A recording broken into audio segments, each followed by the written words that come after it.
My guest today, Aicha Evans, has followed an improbable path. Born in Senegal, trained as an engineer, she leads a billion-dollar company called Zoox. That's Zoox. Zoox is making a radical bet on the future of driving.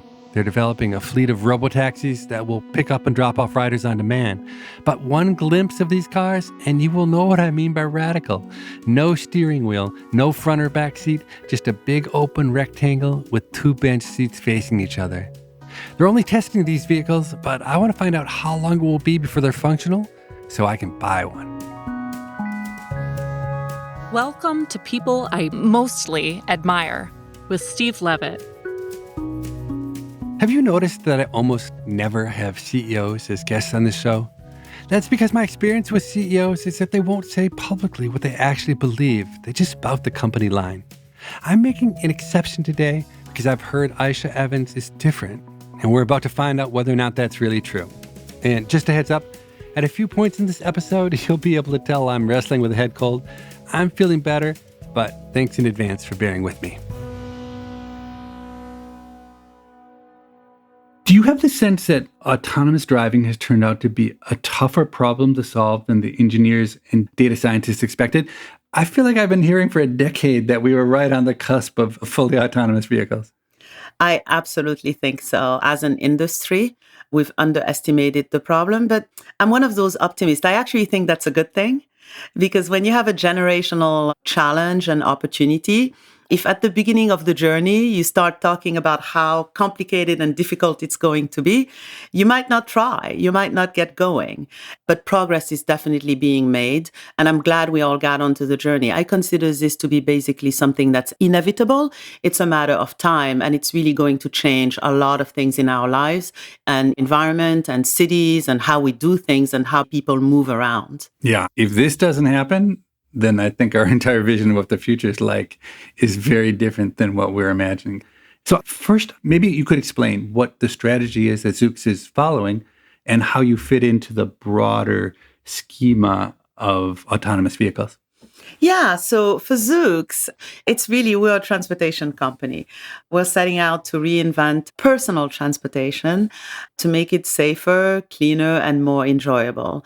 We basically have a fleet of fully electric, fully autonomous vehicles that are available on demand when you need them. And when you don't need them, somebody else is using them. So it's extremely efficient from that standpoint. We handle the maintenance, the charging, the driving. You basically say, I want to go from point A to point B. We show up, sliding doors, step in, sit down, buckle up, push start, personalize your space a little bit.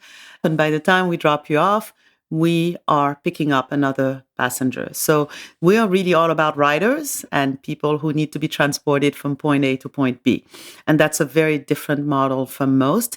It's not like mobility on demand is a new concept, right? We have a couple of companies in the United States that are providing it today, but it's with a human driver that is driving a passenger car.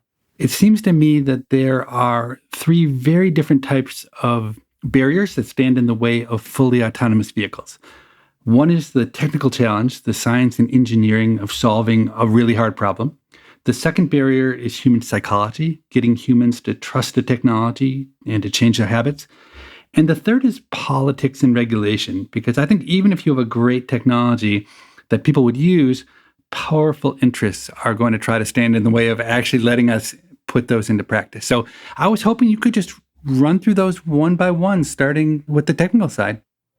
Just getting a vehicle to drive is not that difficult, but getting it to drive amongst other human drivers and being able to follow its trajectory, get to the right place, follow not just the rules, but the norms, and then predict and react to what other drivers will do, which are human drivers. And so now with the advances in robotics, in AI, and also in general in compute, we do have the foundational element. It's now about testing, having quantifiable ways to say, is it safe and is it doing the right thing? What can the technology do and what can't it do? Because my guess it's also the standard you're holding it against. My guess is if you put the technology head to head with a human, it actually comes out pretty well even right now. But that's probably not the standard you're using to judge whether the technology is ready for prime time.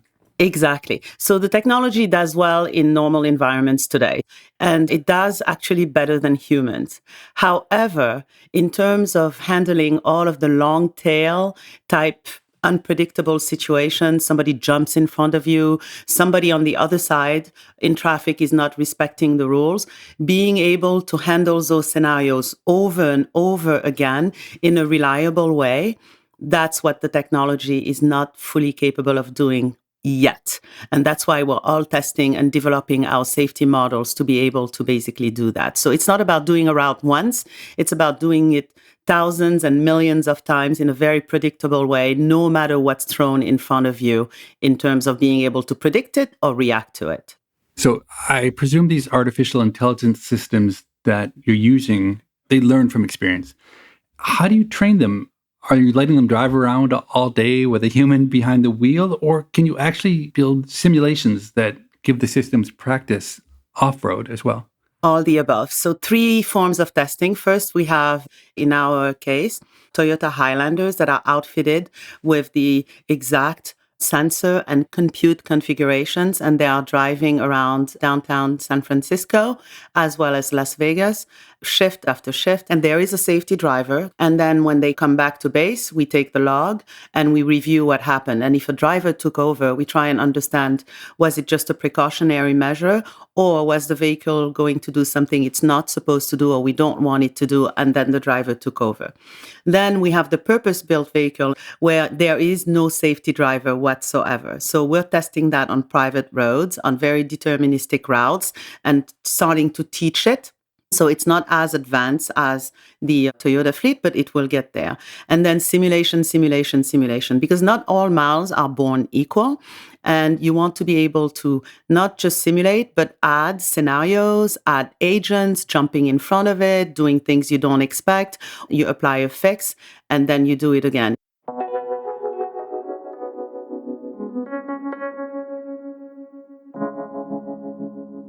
So let's talk about the human psychology. The fact that people distrust machines and that people like to feel like they're in control and that old habits like driving are really hard to break. Do you think these human factors are going to slow down the path of autonomous vehicles more than the technological constraints? I don't think so. At least in our case, when you look at a passenger car, you look at the windshield, you look at the shape, the hood, the steering wheel, brakes, pedals, the control cluster for instrumentation, even the seating arrangement, the fact that the passengers are to the side of you and behind you so they don't distract you. Taking that type of vehicle and saying it's going to be autonomous is going to be very hard, because anytime a human steps into one of those, they'll be thinking about driving. In our case, we went with a purpose-built approach. We've been at it since 2014, and we've been super focused and super consistent. And we were like, okay, AI is going to do the driving via compute and sensors. How do we really have the customer and user experience designed so that if you step into our vehicle and think about driving, we failed? We want you to be transported. And if you do that well and you go step by step, little by little, then you're delivering value. And human beings in general love technology if it's delivering value. So I think the customers will come. I wonder whether, I never really thought about this before, but there are a lot of people who are terrified of flying. And one reason is probably because the plane's way up in the sky and you can imagine it falling from the sky.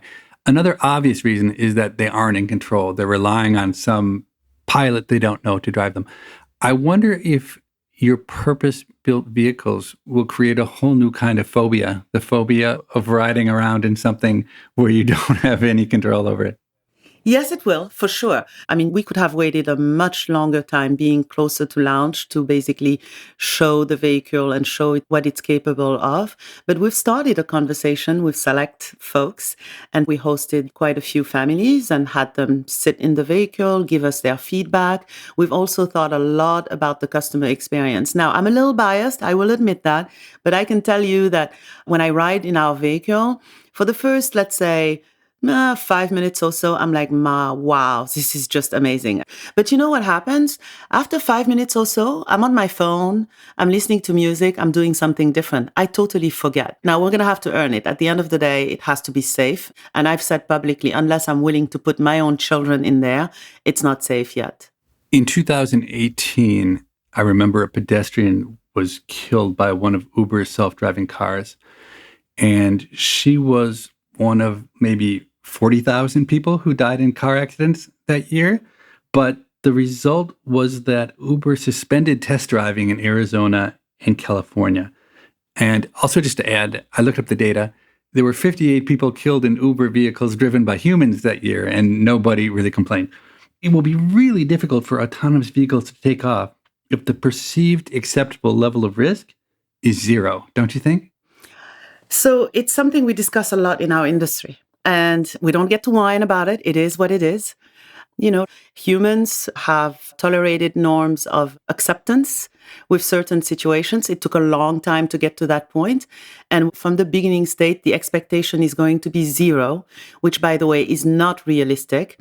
And so somewhere between 40,000 plus and zero, we're going to have to build a relationship with early adopters and then create momentum and create movement. But I'm not one of those who's going to sit here and tell you that it's going to be zero. It would be disingenuous.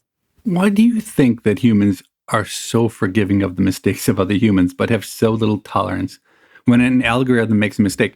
Because I think most economists are of the view, look, I care about the decision. I don't care about the process. If the car drives the same as the human, but makes different mistakes, that's just fine. It doesn't matter. But I think that is not the way the typical person reacts. They will be livid about any mistake the algorithm makes that a human would have made, even though the algorithm avoids 1,000 mistakes a human would have made.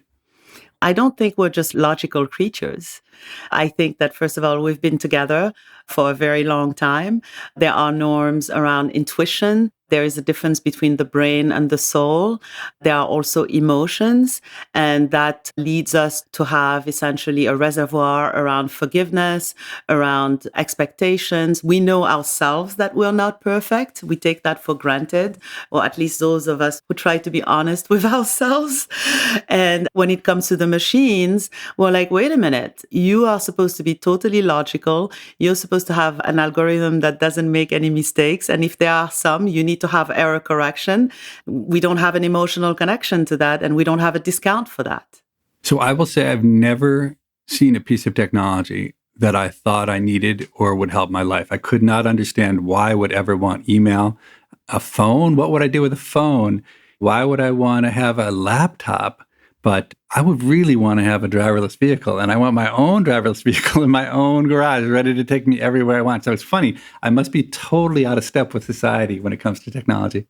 I don't know that you're out of step. The question I would ask you is, why do you want your own versus would you be okay if anytime you want to go somewhere, one is available to you? Well, I do kind of want to personalize it. I want a little cooler in there, and I want it, set to my stations. I want to make it messy and not have to clean up after myself. Well, those are two different things. We can definitely have a profile with your preferences and make sure that we cater to them. In terms of making it messy, I'm going to have to charge you because then the vehicle has to go back to base before it's deployed again. So I'm curious, clearly in your model, there's the idea that car ownership will essentially disappear, but it's not obvious to me why I wouldn't want to be parking one of your vehicles in my own garage. But it doesn't seem like that's much of what you have in mind. No, especially for dense urban environments. We obviously are very mission driven, but we understand we have to be realistic. I mean, I like to drive. Sometimes I live in California, I'll just go for a drive. The question is, what about transportation when you're in cities? You're going shopping, you're going to work or for entertainment or whatever the reason is.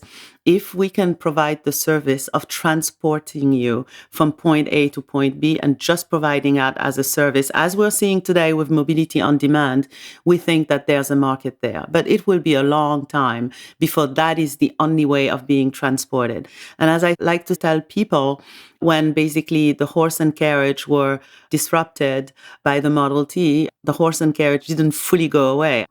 So your vehicles will be obvious, and I wonder if they will suffer the same sort of fate that Student driver cars suffer now. Whenever mean-spirited people see those cars, they do what they can to make life miserable for the student drivers. Have you experienced that phenomenon with your vehicles on the road?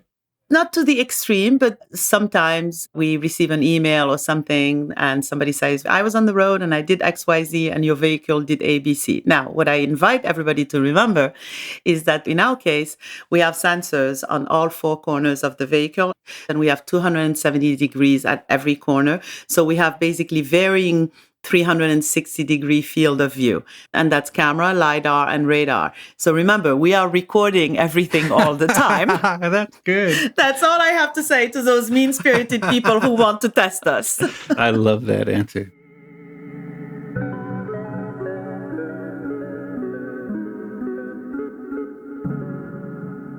Okay, so the third obstacle to self-driving cars, even with great technology and customer acceptance, is political. There's something like 4 million people who drive for a living. That's 2.5% of the U.S. labor force. My guess is they will fight like crazy against driverless vehicles. And also, if I'm a regulator who will be skewered if a single self-driving vehicle kills one person, I'm definitely in no hurry to start changing the rules about making it easier for those cars on the road. So tell me about that. What's your view on what will happen with this political fight? So there are layers and layers and layers here. So first of all, this is going to happen either in the United States or elsewhere. Second thing is we talk a lot about the human drivers that maybe will not have jobs because they can't drive anymore. And I'm talking decades and decades. None of these transitions happen overnight. It takes a lot of time. So let's talk about all of the jobs we are going to be creating. Every time a new mode of transportation occurs and takes hold, there's an infrastructure around it. The vehicles have to be serviced. They have to be charged. And so we will bring new types of jobs that will also be available to maybe people that were driving before. And because the transition will be slow, there will be plenty of time to basically make the adjustments. Then there's the whole infrastructure issue. Our cities today are plagued with congestion. We know that a lot of the pollution and a lot of the harm to the environment is done by essentially transportation with the internal combustion engine. And we also know that most of our cities today, especially the big ones, are already built. You can't really redesign them or reconfigure them very easily. So we think that if we are careful and we take it step by step, there are enough forces that are coming together where in aggregate, society benefits. And when society benefits, that's the higher order bit for politicians and from a regulatory standpoint. Yeah, that makes sense. One of the things that is incredibly alluring to me is the idea that once we fully transition, so human drivers are completely out of the picture, then the ability of an armada of autonomous vehicles communicating with one another totally changes the dynamics of the road. So on a freeway, I don't know what the numbers are, but you've probably seen studies that would say that we could have 3 times, 4 times, 10 times as many cars on the same roads if we didn't have to have such huge buffers and such differential speeds of the different vehicles. We're talking way in the future, but you are absolutely correct. When we get to the point where certain areas, certain zones, or certain chunks of a highway are fully autonomous, you get the joy from an algorithmic standpoint of controlling throughput. And when you can control throughput in a very deterministic way, then you can stuff the pipeline way more than when you have a bunch of undeterministic agents driving at different speeds and doing different things, and you don't really know where they are going and what they will or won't do. This is probably decades away, though we already see signs of it. For example, in Beijing, they have the system of the rings. Not all cars are allowed to go to all rings of the city. So I would not be surprised if we start seeing in actually a decade or so, specific geofenced areas where from a city or state standpoint, they decide that area will be fully autonomous, and then we'll be seeing the benefit of throughput and pipeline optimization.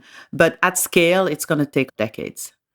So take San Francisco. If you had to make a guess, what year will it be that 90% of the cars on the road are autonomous, fully autonomous? I'm not very good at guessing or gambling, so I'm going to be careful here. I'm going to stick to decades. You really think it'll be 40 years before that's true?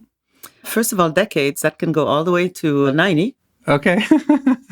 So how about I'll make you a deal? Between 50 and 90, yeah? Well, unfortunately, I'm not going to be around to experience it, so I can't even bet you on that. It just seems like it should happen. I mean, look at what happened with cell phones. We went from carrying around things that were like huge rocks and couldn't do anything to, like, if I didn't have my cell phone, I would want to kill myself. In about a decade, it's obviously a different problem, but I'm surprised you think it'll be such a slow transition. When I talk about San Francisco, I'm talking all of San Francisco, meaning basically the entire San Francisco little peninsula. When will we see areas of San Francisco where that happens? Much sooner. There, I would guess a decade or two max.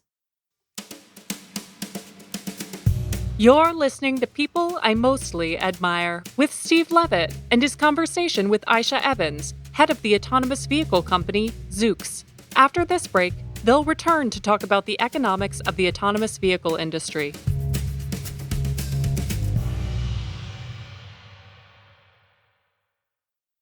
Hello, Morgan. Hey, Steve. How's it going? It is going great. And if we're hearing your voice, it must be Q&A time. So why don't you fire away?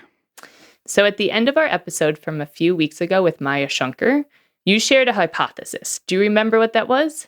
I don't have a very good memory, but I do remember that. I made a conjecture that there was an inverse relationship between the need for control in one's life and how happy somebody is.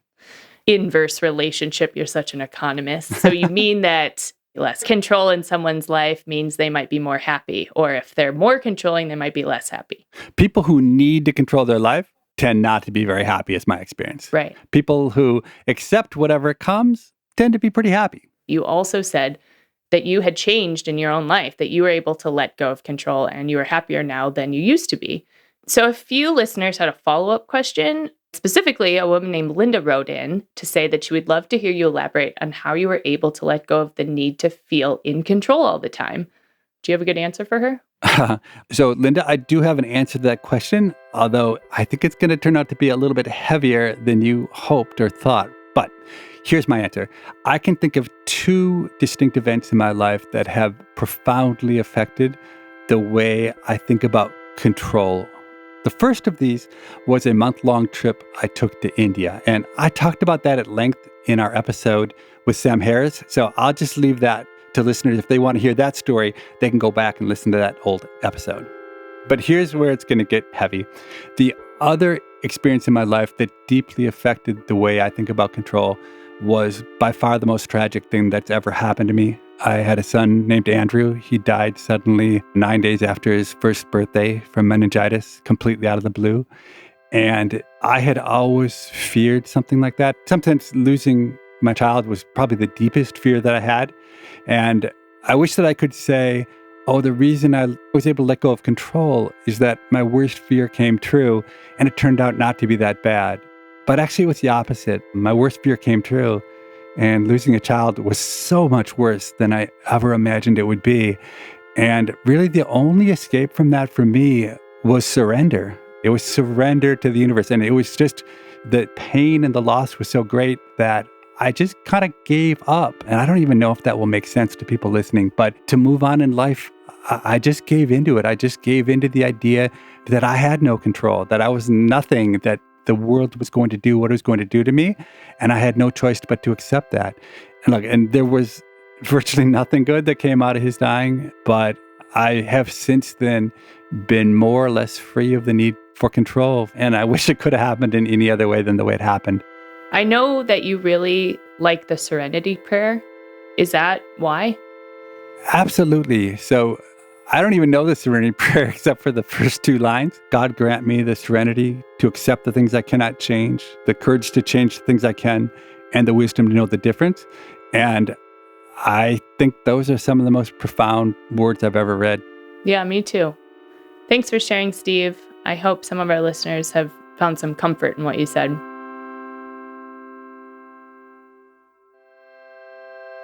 If you have any questions for us, please write in. Our email address is pima@freakonomics.com. That's PIMA at freakonomics.com.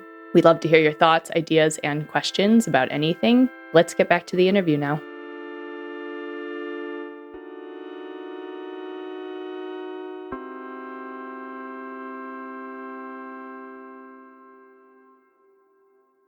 Where do the existing auto manufacturers stand on the issue of autonomous vehicles? I suspect that they're pretty happy with the status quo, but I also suspect that they want to feel like they're going to be part of the future, although they're probably not very well positioned to do it because it's really hard to defend the status quo while bringing the future. Are they fighting it? Are they part of it? I think it's a little bit of both. Very traditional when it comes to a core business that's doing well, but that's also being disrupted. First, in terms of the status quo, they are trying to make the current vehicles as sophisticated as they possibly can. And also the EV transition is definitely picking up steam.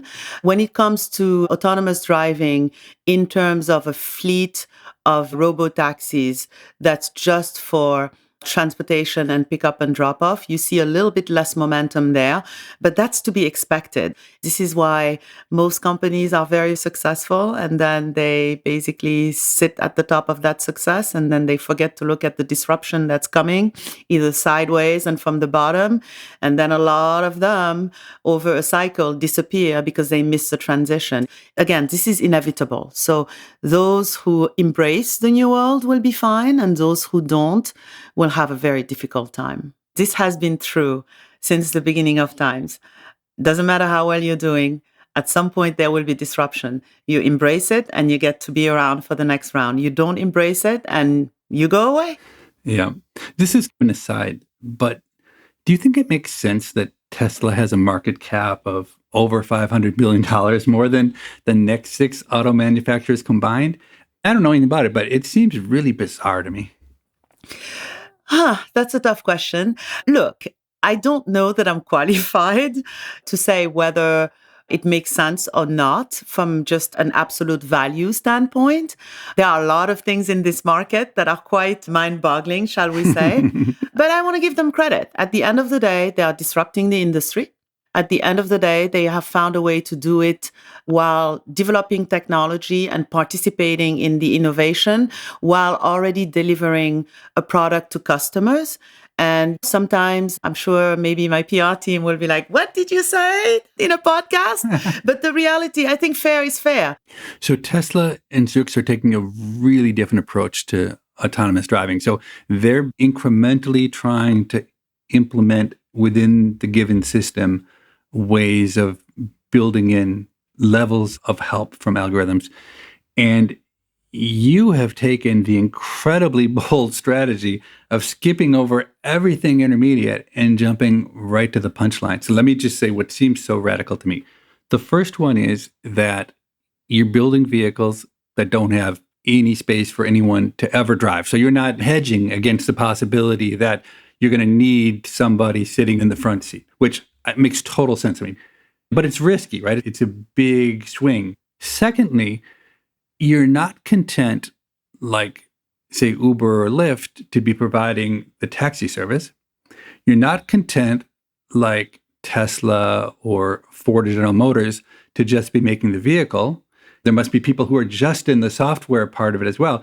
It just seems like a really big, thinking big, which I'm all in favor of. But I don't think you really captured how visionary what you're trying to do is. You're probably trying to be modest or something, but it seems to me like succeed or fail, it really takes a lot of chutzpah to be trying to do what you're trying to do.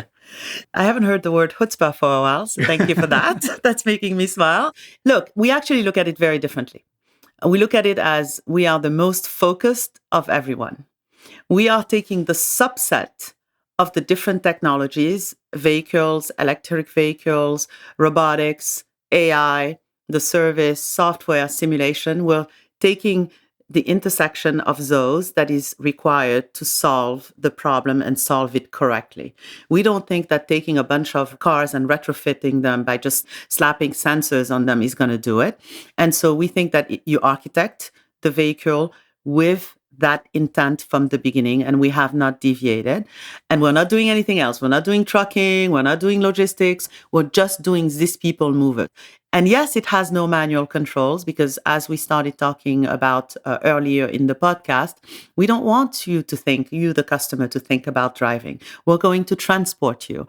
And so we think that we have an advantage when it comes to iteration and speed because all of the disciplines are in one room or one company. You don't have 5 different companies with different pedigrees, with different interests, with different intent, trying to slap things together.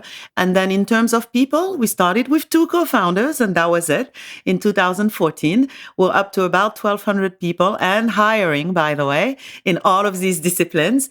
Everybody looks at it as we're trying to do a lot. We look at it as we're super focused and we're using all of the pieces, but only the necessary subset that is needed to integrate, collaborate, get to market. And at the end of that, is a fleet of robotaxis that are fully electric and fully autonomous, and all you do is ride. When do you hope to have the first paying customer climb into one of your vehicles? Aha, that's the most important question that I don't give an answer to. No, I'm teasing. Look, the answer is not next year, for sure, but certainly much sooner than people realize. We have line of sight. There's still some elasticity because we have some important work to do, but it's not next year, but not too far in the future either. I would love to talk about the economics of your business. In the regular taxi business, labor is a high component of cost relative to the vehicle itself. And in your business model, you save enormously on that dimension. But at least for now, I suspect the cost to produce one of your vehicles is sky high. Is that true? Let's just say that it is not inexpensive to produce one of our vehicles, yes. But remember, we're amortizing it ride by ride. And this is an electric vehicle. This is not like a passenger vehicle that is essentially built with the understanding that it will be idle 96% of the time and only driving 4% of the time. These machines are built to be driving all the time with a very long, useful life. I don't necessarily just look at the absolute value of the cost that is being added. I look at how much is that going to add per ride. For example, today, when it comes to pick up and drop off, the statistics or the information says that about 40% of the time, mobility on demand drivers are basically driving without a passenger. We can optimize that because we don't go to get a coffee, we don't go to the restroom, we don't decide to stop for a phone call. We're just picking up, dropping off, picking up, dropping off. We know where the next passenger is and we can optimize the placement of the fleet. And so we look at costs in a very different way. Now, in absolute terms, I want this vehicle to be as inexpensive as possible because that's just pure margin. But we're a lot less sensitive to it than most would think from a business model standpoint because it's really how much cost are you adding to a ride? But that high cost is the reason why you don't want to sell me one of these, even though I really want to buy one and put it in my garage. That's the reason why you're not thinking that direction. You are too smart. First of all, it's not practical, but yes, it wouldn't make sense. So I wrote an academic paper using Uber's data, and 2 key insights emerged from that study.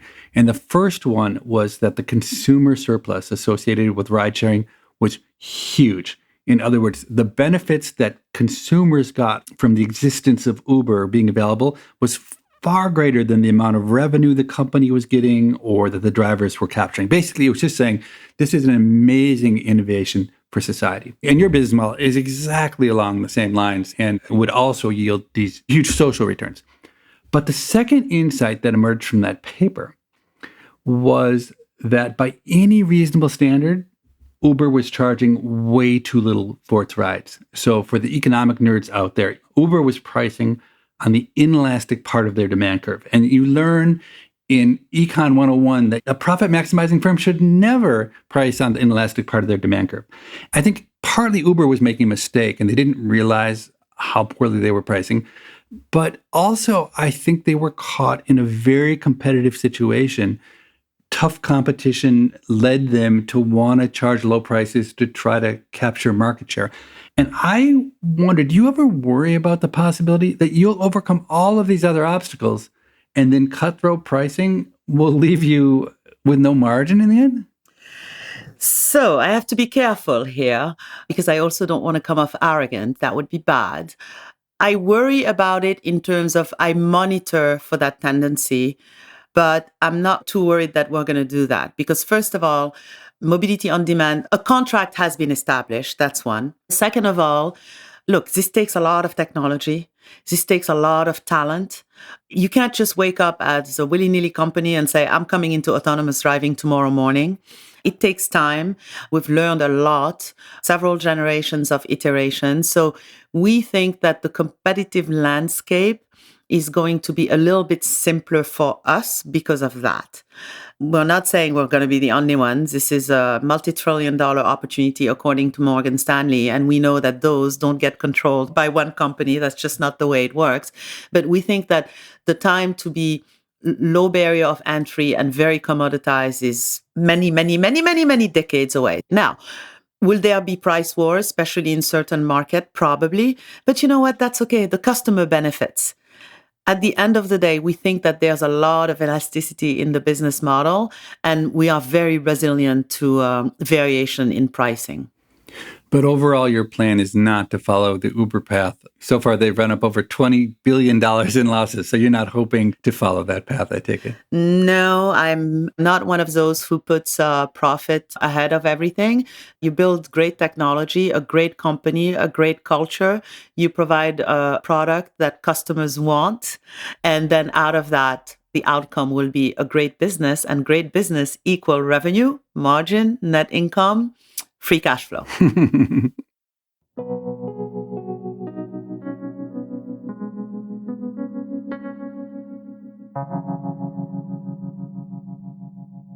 You had an incredibly successful career at Intel, rising through the ranks and then becoming the chief strategy officer. Do you ever think you were crazy to leave to come be the CEO of Zoox? Oh, that's a funny question. I assume you want an honest answer, yeah? Oh, of course. I'm always looking for honesty. Look, yes and no. Something happened to me the last few years where I was very happy at Intel. It's a company that I love. But at the same time, I had been there for a while. I was getting a lot of phone calls to do something different. They said, I'm not ever leaving Intel to go to another big company. I'm happy here.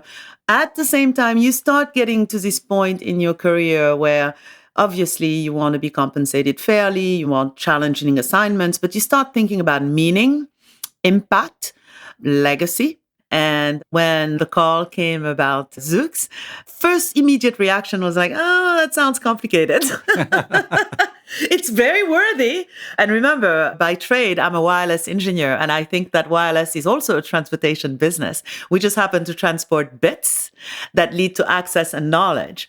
And obviously, we've seen what happened with wireless over the last, 30 years. It's been amazing what it's made possible for all of us. So I talked to board members at Zoox, and I talked to our co-founder, Jesse Levinson. And obviously, I got to see the company from the inside. And within about 30 minutes of the on-site visit, I was like, yeah, right on. Legacy, meaning, changing the world. I maybe won't be here for when Zoox is deploying in Africa, but it's still worth it. But it took about a couple of weeks of a very isolated vacation with my family to pull the trigger and say, yeah, let's go do this. You can afford it. And best case, it works out and you do something super meaningful and super transformative and super impactful to society. And worst case, you learn a lot. So why not? Let's go.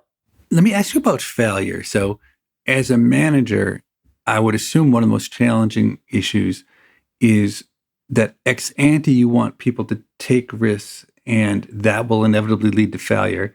But ex post, there's a real tendency to blame people for failure. And often failures result because people did the wrong things or made choices that weren't great. How do you manage failure at your company? So first, you have to state that it's okay to fail. And then when there's the first or second failure, you have to control yourself because you can't tell people it's okay to fail. And then you're like the meanie and out of control. It doesn't work that way. So you declare it, you own it. But then you have a few rules. If you talk to somebody at Zoox, I'm pretty sure they would say, oh yeah, she says basically make new mistakes. If you just live by that, then it becomes really calculated risk. Second of all, I give up to 3 times. By the third time, I'm like, okay, we have a problem here.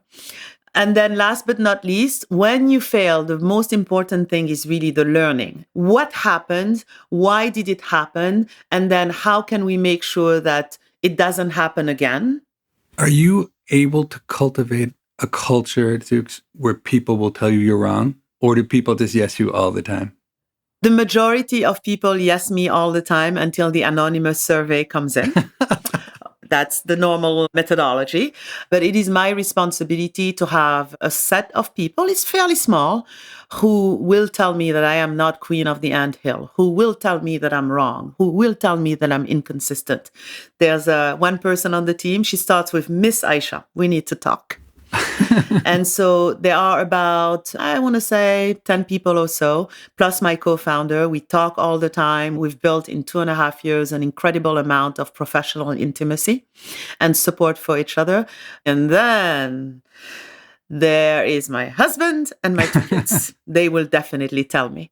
It's shockingly rare to see African-American women running big companies. I think in the 66-year history of the Fortune 500, there have been 3 African-American women CEOs.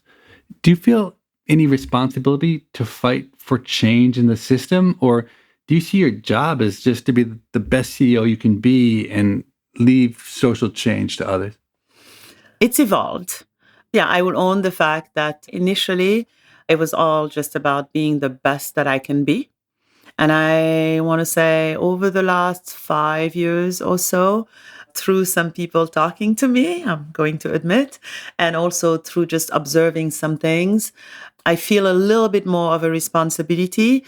I don't want to fight for change, though. I want to invite and I want to incentivize and I want to create an environment where it becomes abundance for everybody. I really don't want to live the rest of my life being angry because somebody did this or somebody did that. It's just not a very, at least for my personality, that doesn't work. There are a few things that have happened to me where I'm like, whoa, it is important that people see that it's possible, that people see that I'm normal, that I provide or help with networking, with opportunities, and so on and so forth. But I think it's also important to look. On the one hand, it's been difficult for me because I'm an African-American woman in high tech. But the reality is, on the other hand, I've also had opportunities because I'm an African-American woman. I trusted early on, I will never forget, a young engineer he was older than me back then, fairly young engineer in Austin, Texas. We were working together and I was the youngest one out of the group. And we were always like, oh my gosh, I need to do a good job and everything. And he was like, Aicha, you can always speak up. First of all, you're an RCG, recent college graduate. We don't expect much. And so if it's dumb and stupid, it's like, you don't know any better, let's teach you. And if it's interesting, we're like, whoa. And it's very likely that it's going to be a perspective that is very different from any other perspective that is offered in the room because you come from a different environment and a different upbringing. So please trust that. So you were born in Senegal. I'm curious whether you were extremely driven and single-minded in your focus right from a very early age. Were you different from the other kids? Well, I mean, okay, my father was in telecommunication engineering, so that's what I knew. I had to hack a rotary phone to have access to my friends. And so a few things that looking back, first of all, in my family, it wasn't really an option that you're not going to get educated. The alternative wasn't presented. It's just the expectations that were set. And what became normal was you go to school and you get a degree and you work hard and you become a functional adult. Hacking a rotary phone? What did you mean by that? When I lived in Paris, I would go back to Senegal and I would want to call my friends. And so we had these rotary phones and I was calling my friends in either direction and very, very expensive bills. And we were doing well financially, but my dad was like, this is ridiculous.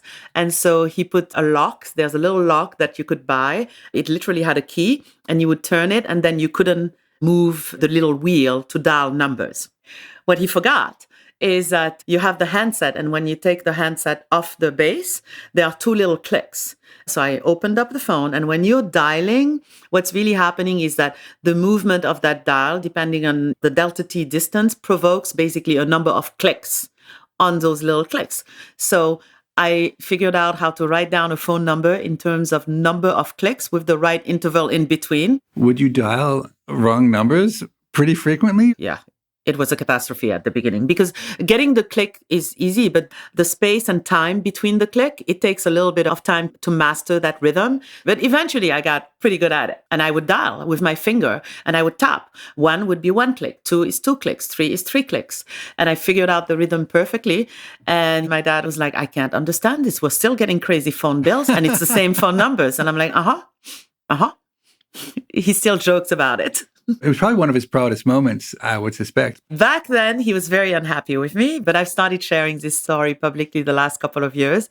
And he said, now I can tell you, that's how I knew you were going to be okay. That is awesome. I love that. So what advice do you give to young people who are listening to our conversation? You've obviously been incredibly successful, but you've also kept a spark and a joy around you, which is really unusual, I have to say. So I'm just curious. I mean, I look at you and I think, wow, if my daughters could be like you, both with the success, but even more so with the spark. So let me forget about success. I don't care about success. The spark. How do you keep the spark? Happiness is a choice. That's one. Second of all, I just feel that in the grand scheme of things, life is really good. And somebody who is inquisitive, somebody who takes a lot of risk in life, I enjoy that. I enjoy trying new things, seeing new things, and really exploring what I'm interested in. And it's almost like I have no other choice but to be happy about it. Because otherwise, the alternative is I'm miserable. And if you're miserable, then you have fear. I mean, when it comes to Marie Curie, when she says nothing is to be feared, it's only to be understood. And now is the time to understand more so we can fear less. I truly believe in that. And it's just a practical thing. Look, if you give me business assignments that's very steady state and keep the business running and maintaining, and you really need the revenue out of it, you shouldn't give it to me because that's not my personality. That's not how I get into my happy place. I like things where you're not sure, is it possible or not? It takes a lot of risk to figure it out. And I accept that with that will come failure.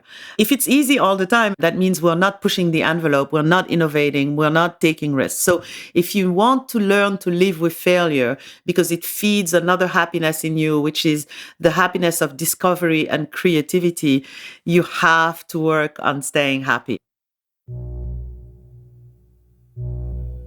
Choose happy. Simple words of advice from Aicha Evans. Is it really that easy? I'm sure not. But on the other hand, it's a life strategy that is so obvious that it never really occurred to me. Can I really choose happy? That would be amazing. Well, it definitely deserves a try, don't you think? And if you give Choose Happy a shot, let me know how it works out for you, good or bad. We always love to hear from you about that or anything else. The email address is pima@freakonomics.com. That's PIMA@freakonomics.com. Thanks for listening. People I Mostly Admire is part of the Freakonomics Radio Network, which also includes Freakonomics Radio, No Stupid Questions, and Freakonomics MD. This show is produced by Freakonomics Radio and Stitcher. Morgan Levy is our producer, and Jasmine Klinger is our engineer. Our staff also includes Allison Craiglow, Greg Rippin, Joel Meyer, Trisha Bobita, Emma Terrell, Lyric Bowditch, and Jacob Clementi. All of the music you heard on this show was composed by Luis Guerra. To listen ad-free, subscribe to Stitcher Premium. Thanks for listening. Does Amazon leave you alone, or are they up in your face all the time? I don't know what that means. The Freakonomics Radio Network. Stitcher.